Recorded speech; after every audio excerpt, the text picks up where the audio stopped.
And joining me now to speak a little bit more about what these funding announcements mean for Cornwall Transit, as well as other transit-related issues, is Division Manager Len Tapp. Welcome to the show, Len. Thank you. All right, so we've heard exciting funding announcements today. $5 million from the federal government, $4 million from the province, and $3 million from the city for 5 new projects for Cornwall Transit. Let's talk a little bit more in depth about those projects coming up. So the announcement is just under $12 million. Of course, a large portion of that $12 million will be going to purchase buses. Just about $10 million of it is for buses.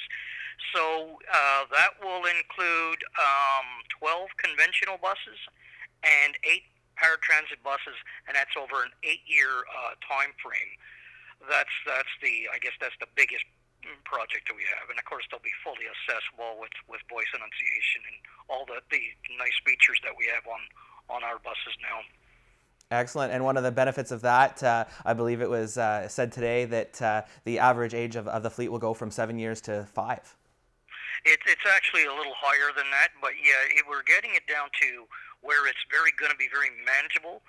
So it becomes, we got some really old buses in our fleet. We got 3 1997s that we bought used, pre-owned from a company, and we've been hanging on to those. So this is really going to save on cost of maintenance, and of course it's new, more reliable, less breakdowns for passengers, and just we'll have a very modern fleet when this is all through.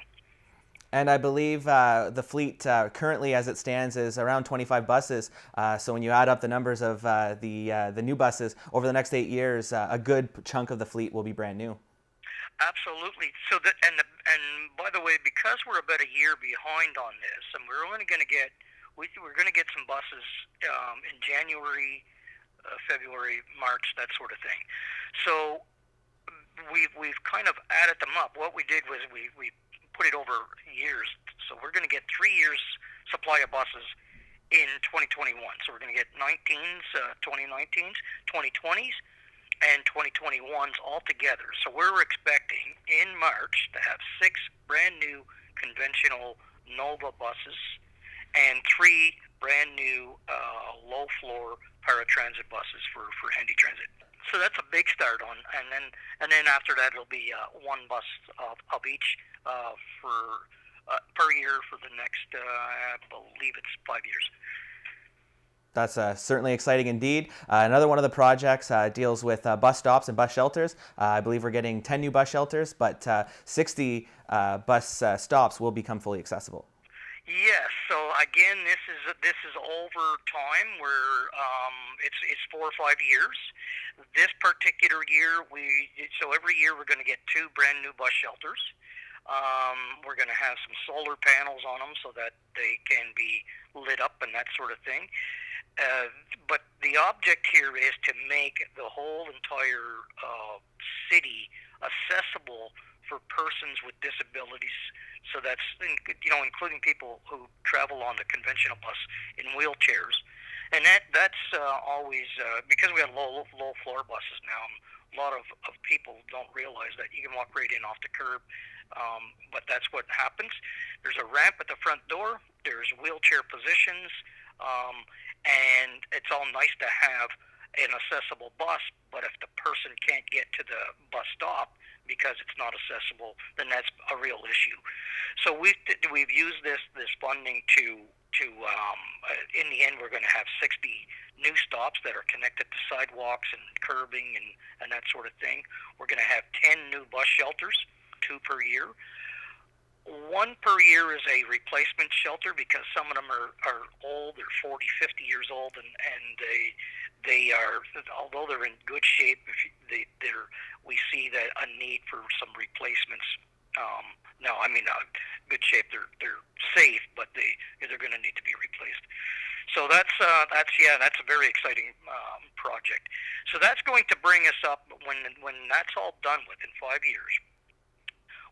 Every bus stop will be fully accessible, so anybody in a wheelchair can board the bus at every bus stop in the city.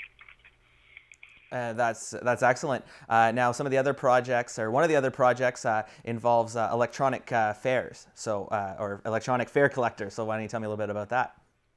So that's the new fare boxes. Our fare boxes are probably about 20 years old now. They were refurbished 10 years ago, but the fare box itself is almost becoming obsolete. Within 5 years, you won't see that particular unit, and you won't be able to get parts to fix it. It's been a very, very good workhorse for us with very little maintenance, but they're rusting, and new technology is the big driver now. The fare box we have, although it accepts cash and bills and that sort of thing, it can accept tap cards and phones and other new technologies that are out there, and you wouldn't be able to buy a pass online. So we're going to put the infrastructure in place with a brand new fare boxes, and it's an upgrade, but the whole system is really going to be new. So it's going to bring us into the 21st century here as far as fare payments go. Excellent. We know that riders will be able to really benefit from that. Now, moving on to other transit issues, we know that one of the questions asked by the media whether this funding might help the eventual establishment of Sunday service in Cornwall, and we know that this is a conversation that's been going on for many years. At the most recent council meeting, you presented a report on Sunday service and the cost involved. So we'll get your thoughts on Sunday service. So the ISIP funding, the infrastructure, investing in Canada infrastructure program, is a capital program. So you only buy buses, and fare boxes, and shelters, that sort of thing. It's not to provide the operating side of things, which would be the big cost for Sunday service. Now, if we were going to introduce Sunday service, and at the last council meeting I said that we wanted to revisit it for the 2022 budget, because 2021 is going to be coming up in just a few months. We're in the middle of this thing called COVID. We've lost some ridership. We need to get back to where we were before we can consider Sunday service, as a petition has put it out. So long story short is we may need new buses. We may be able to incorporate a limited Sunday service in the future with the buses we have, but more than likely we're going to need some new buses. So the beauty of the ISIP funding is Cornwall, it was earmarked to $18 million. Today we announced $12 million of expenditures for 5 projects. So there's still $6 million, if you will, left on the table that we can tap into for future projects that we need. So we'll have to prioritize what that might be. It might be, improvements to the garage, or it might be buying additional buses for additional service, including Sunday service.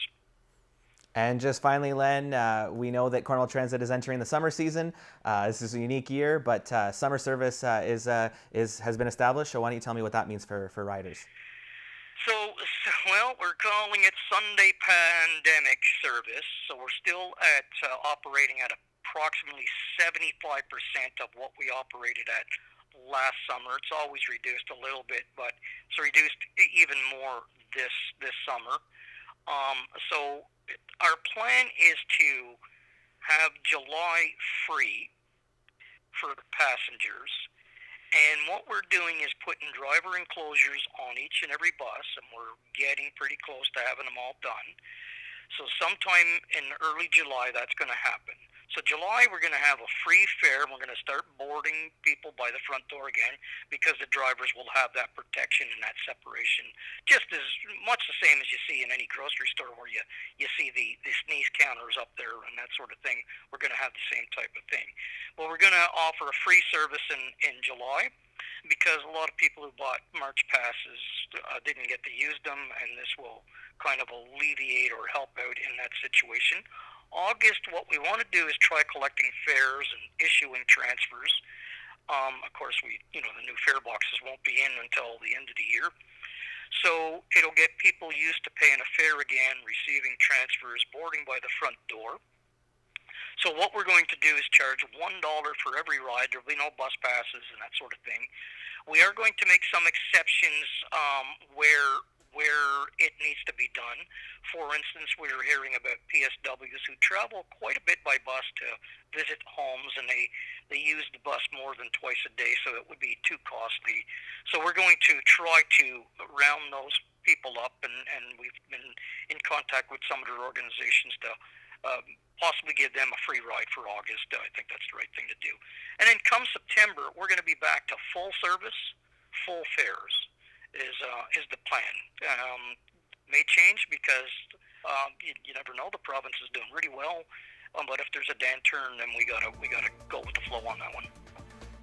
Absolutely. On that note, Len, thank you so much for joining me for this update on all things Cornwall Transit. And best of luck with summer service. And as you said, hopefully in September, we'll see a return to the new normal.